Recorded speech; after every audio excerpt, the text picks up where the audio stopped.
Subscribe करंतु विपिन बिहारी सामल channel को press करंतु पाखरे थिबा बेल आइकन को जा फल प्रतिदिन अपलोड होउथिबा आध्यात्मिक कथावस्तु को आपण माने सुनि परिबे। मने मने कहिदले सिद्धांतटा केही ग्रहण करिबे नै।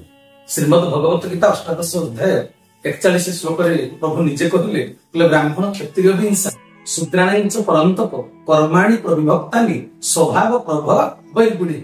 हे परंतप पाए शत्रु विनाशकारी अर्जुन ब्राह्मण क्षत्रिय वैश्य शूद्र एमानक स्वभाव उत्पन्न गुण अनुसार सेमान कर्म करन। कर्म को नहीं वर्ण विभाग कर दैछि। चतुर्वर्णम वैश्योष्टम गुण कर्म विभाग से ताहे गुण कर्म स्वभाव केमिति का का पाखरे केउ गुण कर्म स्वभाव देखा गली आमे ताको जन्मगत भाव रे नहीं परम शास्त्र सिद्धांत अनुसार बुझिबा। ब्राह्मण किए क्षत्रिय किए वैश्य किए शूद्र किए।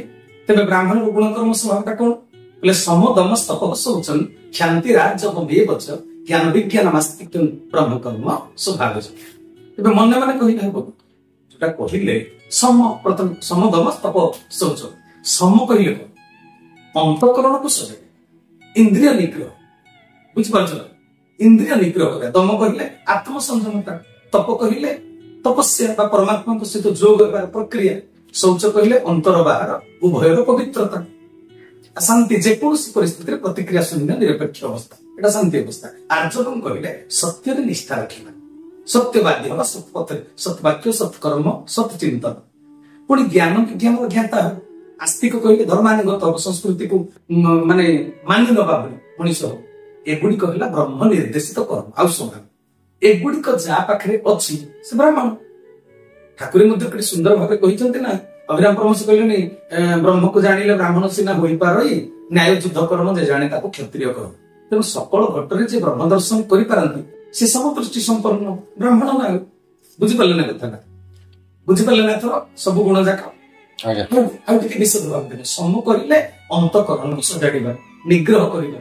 हम ठाकुर गुरुस्वामी मध्य चरण रे कहि देले तो पाखरे अनुग्रह निग्रह संभावना ना। दम कहिले इंद्रिय मानको दमन करिबा चर्चा करिबा भोग करिबा विषय को ग्रहण करिबा बुझि पाछ माने जोटा आदर्श रक्षा करी विषय को ग्रहण करिबा। तप कहिले तपस्या धर्म पालन पई समस्त प्रकार कष्ट सहिबा। शौच कहिले बाहर भीतर दीटा जाको पवित्र रखला छलना कपटता को त्याग करिबा। क्षांति कहिले अन्य दोष न धरि सब बेले क्षमा गुण रे रहबा दरकार। आजब कहिले मन इंद्रिय शरीर को सरल करिबा सहिष्णु ज्ञान तो अध्यापन आ स्वाध्याय जारी रखिबा सब बेले ज्ञान रे मजी रहिबा। विज्ञान कहले तत्वतः परमात्मा को जानिबार चेष्टा करिबा जानिथि तांको पाद तले शरण पसि दिबा। एहा छि ब्राह्मण मानकर स्वाभाविक कर्म कि सुंदर भाव शास्त्र भाव करिदे। अच्छा भारतीय मनीष शास्त्र मध्य तो सिद्धांत को मानि नियंती तेबे कहंतु शास्त्र जदि कहिले गुण कर्म स्वभावर भिन्नता को नै वर्ण भेद स्थिर होईछि तेबे जन्म अनुसार वर्ण भेद को धरि बसिछ काहेकि पळि जुगरे वर्तमान श्रीमद् भागवत गीता रे ब्राह्मणर जो गुण कर्म स्वभाव वर्णना होईछि से सब गुण गुडिक तुम भितर अछि कि निजको निज परीक्षा करू ना। जदि नाही शास्त्र विधान को उल्लंघन करी निजको निज मने मने कोनसे एक स्तर रे नै निजको थोई दबाटा केते बड़ अपराधटा न शास्त्र को उल्लंघन करबा। तुमे निजको वर्ण श्रेष्ठ बोली कहउछ तुमे त्रिसंध्या करत गायत्री जप करूछ प्रतिदिन आन्निक करूछ प्रतिदिन करिबा दूरर कथा जीवन रे केबे दिनक पई धर्म पालन करिछ ना। वर्ण श्रेष्ठ होबार अहंकारटा अछि गुण कर्म स्वभाव रे ओलटा अभिनय आ न जानि करी माने जिंती ड्रामा रे पाउडर बुली करी पाठ करू पोशाक पिंधि करी पाठ करू। अच्छा जदि निजको निजे सेही भली गोटे स्थिति रे निजको भाबी दबो से गुण कर्म स्वभाव न ताइबे एटा गोटे हास्यास्पद होबा भली कथा नै कि साधारण मनुष्य ऊपर वेशभूषा देखि भावावेश किए पड़ जाए साधारण लोक सम्मान दियंती प्रणाम करती भक्ति करती भय भी करती आम गाँव से उच्च स्तर लोक तेणु ता बाड़ी रे जो पनीपरिया हो धान मुग शस्य हो सी भी तुमको आनी तुम एडे बड़ खातिर अच्छी बोली से समर्पण कर तुम पाखे कारण साधारण व्यक्ति तुम भितर भीतर गुणटा को तुम भीतर से प्रवेश कर पारो ना किंतु परमात्मा तो भीतर बाहर सब देखते लोकों को वेशभूषा स्वर ताल देखे जस अर्जन कर पुण्य अर्जन कर संसार एमती ख्याति संपन्न व्यक्ति अनेक अस्वाभाविक परिस्थितिर सम्मुखीन होइकरी तळितळांत होइछिबार देखिन ମିଛଟାରେ ବଡ ପୁଣି ଦେଖିଲେ କଣ ଲାଭ? ସାଧାରଣ ଲୋକେ ଭିତର କଥା ଜାଣି ନ ପାରି କହନ୍ତି, ଆହା ନନା କେତେ ଭଲ ଲୋକ, ଭଗବାନ ତାକୁ କେତେ ଦୁଃଖ ଦେଲେ। ପରିସ୍ଥିତିକି ଦେଖିକି ଲୋକ କହୁଛନ୍ତି। ଯଶ ଅର୍ଜନ କରିବା ଆଉ ପୁଣ୍ୟ ଅର୍ଜନ କରିବା ଏଇଟା ହଉଛି ଭିନ୍ନ କଥା। ଏବେ ସ୍ୱାର୍ଥପର ଲୋକମାନେ ମଣିଷର ଦୃଷ୍ଟି ଆକର୍ଷଣ ପାଇଁ ଯୋଜନା କରୁଛନ୍ତି। ଭଗବାନଙ୍କର ପ୍ରିୟ ହବା ଭଳି କାର୍ଯ୍ୟ ସେମାନେ କରୁନାହାନ୍ତି। ଭଗବତ ସେବା ନାହିଁ। କଥାଟା ବୁଝିଉଛି ନା?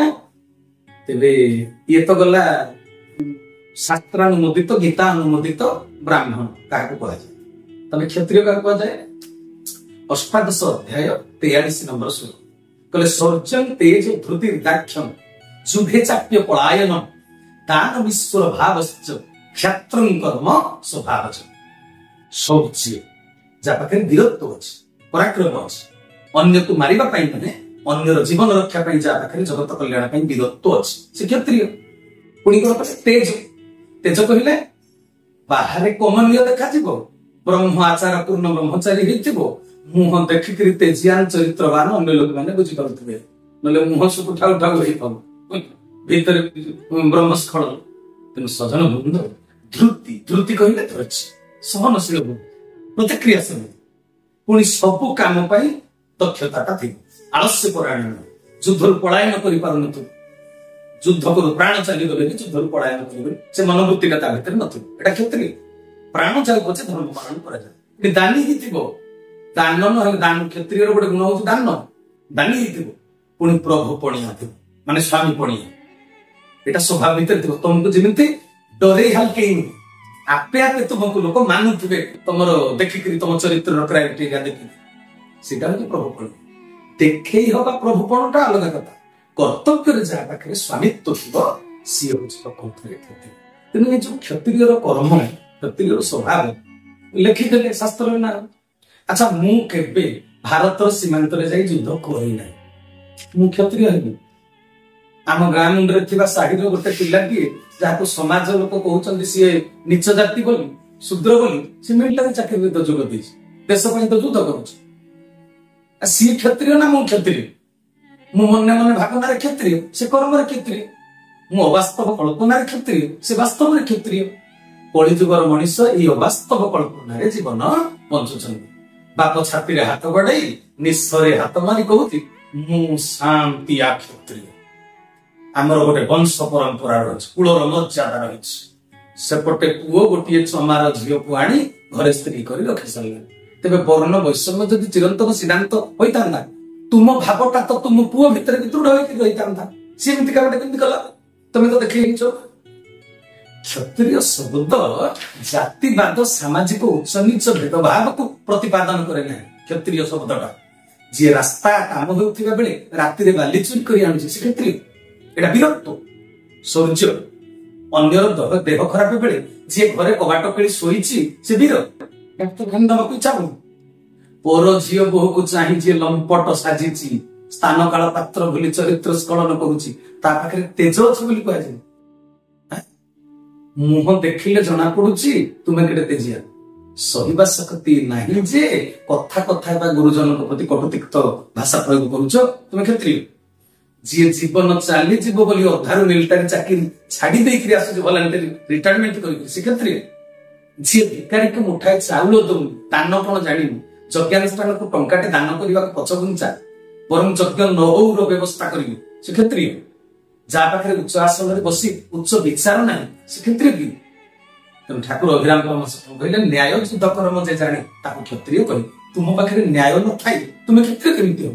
ତୁମ ବାପା ଅଭାବରେ ପଡି ଜଣକ ପାଖରେ ଜମିଟା ବିକ୍ରି କରିଥିଲେ, ବାପା ମରିଗଲା ପରେ ପଟାକା ବୋଲା ହେଇନାହିଁ ବୋଲି ତୁମେ ତାକୁ ଅଧିକାର କରିବାକୁ ବସିଛ, ଆଇତି ଦେବାକୁ ବସିଛ।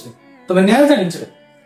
ପିତା ଦଶରଥ ସତ୍ୟ କରିଥିଲେ ବୋଲି ପିତୃ ସତ୍ୟ ପାଳନ କରି ରାମ 14 ବର୍ଷ ବନରେ ରହିଲେ, ବାପା ସତ୍ୟ ପାଇଁ ରାଜସଭାକୁ ତ୍ୟାଗ କଲେ। ତୁମେ ବାପା ବିକ୍ରି କରିଥିବା ଜମିକୁ ପୁଣି ଥରେ ଅଧିକାର କରି ବାପାକୁ ନରକଗାମୀ କରିବାକୁ ବୋଲି ବସିଛ। ତୁମେ କେତେ ଉତ୍ତମ ସନ୍ତାନ, ବଞ୍ଚିଥିବା ବେଳେ ମା ବାପାକୁ ଦୁଃଖ ଦେଲ, ମରିଗଲା ପରେ ସେପାରୀରେ ମଧ୍ୟ ଶାନ୍ତିରେ ରଖେଇ ଦଉନା। ଆଜି ନ୍ୟାୟ ଜାଣେ ସିଏ ସିନା କ୍ଷତ୍ରିୟ। ଆଉ ଦଶହରାରେ ଖାଲି ଖଣ୍ଡା ଖେଳ ଖେଳିଦେଲେ କିଏ କ୍ଷତ୍ରିୟ? ବାପା ମା ପାତର ଅନ୍ତର କରି ତୁମକୁ ଅଧିକ ଦେଇଦେଲେ, ତୁମେ ତାକୁ ଗ୍ରହଣ କରି ବେଇମାନି କରିକି କେବେ କ୍ଷତ୍ରିୟ ହେଇପାରିବ? ତମ ପାଖରେ ସମଦୃଷ୍ଟି ସମ୍ପନ୍ନଶୀଳ ଭାବ ନାହିଁ। ବୁଝିପାରୁଛ ନା? ଏମିତି କହିଲେ ଅନେକ କଥା। ଇଏ ଆମ ମନର କଥା ନୁହେଁ, ଇଏ ହଉଛି ଗୀତାର ଶାସ୍ତ୍ରାନୁମୋଦିତ ସଂଜ୍ଞା ନିରୂପଣ ହଉଛି। ତେଣୁ ତାକୁ ବୁଝିବା ଦରକାର। ହଁ, ବୈଶ୍ୟ କିଏ? ଶ୍ରୀମଦ୍ ଭଗବତ ଗୀତା ଅନୁସାରେ ବୈଶ୍ୟ କିଏ? କହିଲେ କୃଷି ଗୋରକ୍ଷ ବାଣିଜ୍ୟ ବୈଶ୍ୟ କର୍ମ ସ୍ୱଭାବଜ। କୃଷି ଗୋପାଳନ ଏବଂ ବାଣିଜ୍ୟ କର୍ମ, ଯୋଉମାନେ କ୍ରୟ ବିକ୍ରୟ କାର୍ଯ୍ୟରେ ପ୍ରବୃତ୍ତ ସେମାନେ ହଉଛନ୍ତି ବୈଶ୍ୟ। ଧର୍ମାନୁଗତ ଲାଭ ରଖୁଥିବା ବ୍ୟକ୍ତି ହଉଛି ବୈଶ୍ୟ। ବାଣିଜ୍ୟ କରିବ କିନ୍ତୁ ଧର୍ମ ଅନୁସାରେ କେତିକି ପରସେଣ୍ଟ ଲାଭଟା ରଖିବ, ସିଏ ବୈଶ୍ୟ। ବାଣିଜ୍ୟରେ ସତ୍ୟ ପାଳନ ଯିଏ କରେ ସିଏ ହଉଛି ବୈଶ୍ୟ। ଲୋକ ଅଛନ୍ତି ଦିନେ ଚାଷ ଜମିକି ନ ଯାଇକିରି ବୈଶ୍ୟ ବୋଲଉଛନ୍ତି, ମୁଁ ଜଗତର ପାଳନ କର୍ତ୍ତା କହିକରି ବାହାସ ଫଟ ମାରୁଛନ୍ତି ଆମ କୂଳ। ଆଉ ଗୋପାଳନ କରିବା ଦୂରର କଥା, ଯିଏ ଗାଈ ଚାଲାଣ କରୁଛି ଟଙ୍କା ରୋଜଗାର ପାଇଁ ସେ ବୈଶ୍ୟ। ମତେ କହୁନାହାନ୍ତି ଆଜିକାଲି ଏଇଭଳି ଭାବରେ ଗାଈ ମୁହଁରେ ମୁଠେ ଘାସ ଦେଇଦେବେ, ଫଟୋ ଉଠେଇକି ଭାଇରାଲ କରିଦେବେ, ମୁଁ ଗୋ ସେବକ। ଏମାନେ ଯଶ ଅର୍ଜନ କରିବେ ଲୋକମାନଙ୍କ ଠାରୁ, କିନ୍ତୁ ଭଗବାନଙ୍କ ଠାରୁ ପୁଣ୍ୟ ଡ୍ର କରିପାରିବେ ନାହିଁ। ଏମାନେ ବାସ୍ତବ ବୈଶ୍ୟ, ଏମାନେ ଭଗବାନଙ୍କ ସହିତ ବେଇମାନି କରୁଛନ୍ତି। ହଁ, ପୁଣି ଶାସ୍ତ୍ର ଅନୁସାରେ ଶୂଦ୍ର କିଏ? କହିଲେ ପରିଚର୍ଯ୍ୟାତ୍ମକ କର୍ମ ଶୂଦ୍ରସ୍ୟାପି ସ୍ୱଭାବଜ। ସବୁ ବର୍ଣ୍ଣର ସେବା କରିବା ହଉଛି ଶୂଦ୍ର ମାନଙ୍କର ସ୍ୱାଭାବିକ କର୍ମ। ତେଣୁ ଜନ୍ମ ଅନୁସାରେ ବର୍ଣ୍ଣ ବିବେଚନା କରାଯାଏ ନାହିଁ। ଶାସ୍ତ୍ର ବିଚାରକୁ ଖଣ୍ଡନ କରି ସଂସାର ଲୋକମାନେ ଆଜି ସାମ୍ୟବାଦକୁ ନଷ୍ଟ କରୁଛନ୍ତି। କିନ୍ତୁ ଦେଶ ବିଭାଜନ, ଅଖଣ୍ଡ ଭାରତ ଖଣ୍ଡ ଖଣ୍ଡ ହେଉଛି ନା। ପ୍ରତିଟି ମଣିଷ ଈଶ୍ୱରଙ୍କ ସନ୍ତାନ, ସମସ୍ତଙ୍କର ଗୁଣକର୍ମ ସମାନ ନୁହେଁ। ଭିନ୍ନ ଭିନ୍ନ କାମ ପାଇଁ ଈଶ୍ୱର ଭିନ୍ନ ଭିନ୍ନ ଗୁଣଧର୍ମୀ ମଣିଷକୁ ସୃଷ୍ଟି କରିଛନ୍ତି। ଗୋଟେ ବାପର ଚାରିଟା ପାଇଁ, 4 ଜଣଙ୍କର ରୁଚି ସ୍ୱଭାବ ଗୁଣକର୍ମରେ ପାର୍ଥକ୍ୟ ରହିଛି। ବାପାର ଯୋଉ ପୁଅ ବ୍ରହ୍ମକର୍ମ କଲା ସେ ବ୍ରାହ୍ମଣ, ଯେ ମିଲିଟାରୀ ଚାକିରି କରୁଛି ସେ କ୍ଷତ୍ରିୟ, ଯୋଉ ପୁଅ କୃଷି ବାଣିଜ୍ୟ କରୁଛି ସେ ବୈଶ୍ୟ, ଯିଏ ଗୋପାଳନ କଲା ସେ ବୈଶ୍ୟ, ଆଉ ଯିଏ ବିଜନେସ କଲା ସେ ବି ବୈଶ୍ୟ। ଆଉ ସବୁ ପୁଅ କିନ୍ତୁ ବିଭିନ୍ନ କ୍ଷେତ୍ରରେ କାମ କରୁଥିଲେ ମଧ୍ୟ ସମସ୍ତେ ସେବା ଦାନ କରିପାରିବେ। ସମାଜର ବାପା ମାନଙ୍କର ସମସ୍ତଙ୍କର ସେବା କରିପାରିବେ। ତେବେ ସେବା ମନୋବୃତ୍ତି ଯାହାର ରହିଲା ସେ ଶୂଦ୍ର। ତେଣୁ ଅନ୍ୟ କର୍ମ କରୁଥିଲା ବେଳେ ଯାହା ହୁଅନ୍ତୁ, ସେବା କଲା ବେଳେ ମଧ୍ୟ ସେ ଶୁଦ୍ଧ ଆଉ ଭଦ୍ର, ତେଣୁ ସେ ଶୂଦ୍ର। ଯିଏ ମହତ କାର୍ଯ୍ୟ କରେ ସେ ମହତ, କିନ୍ତୁ ଆମ ସମାଜରେ ତାକୁ କହୁଛନ୍ତି ମେହେନ୍ତ। ମେହେନ୍ତର କହିଲେ ଛୋଟ ଲୋକ, କିନ୍ତୁ ମହତର କହିଲେ ଶବ୍ଦଟା ଉଚ୍ଚମାନ ରହିବ। ତେଣୁ ସେବାଟା ସବୁଠାରୁ ହଉଛି ଶ୍ରେଷ୍ଠ କାର୍ଯ୍ୟ। ତେଣୁ ସମସ୍ତେ ଶୂଦ୍ର ହେଇପାରିବେ, ସମସ୍ତେ ସେବକ ହେଇପାରିବେ। ତେଣୁ ଭଗବାନ ଶ୍ରୀକୃଷ୍ଣଙ୍କର ବାଳଗୋପାଳ ଚିତ୍ର ପ୍ରତିମା ଦେଖିଥିବେ ଆପଣମାନେ। ବାଳଗୋପାଳ ଛୋଟ ସେଜରେ ଶୋଇଛନ୍ତି ଭଗବାନ ଶ୍ରୀକୃଷ୍ଣ। ପ୍ରଭୁ ପାଦଟାକୁ ହାତରେ ଧରି ଜଙ୍ଘ ଟେକିକିରି ପାଟିରେ ପୁରେଇ ଦେଇଛନ୍ତି ଗୋଟେ ଆଙ୍ଗୁଠିକି। ମାନେ କଣ? ମାନେ ଶରୀରରେ ମୁଖ ହେଲା ବ୍ରାହ୍ମଣ, ପାଦ ହେଲା ଶୂଦ୍ର।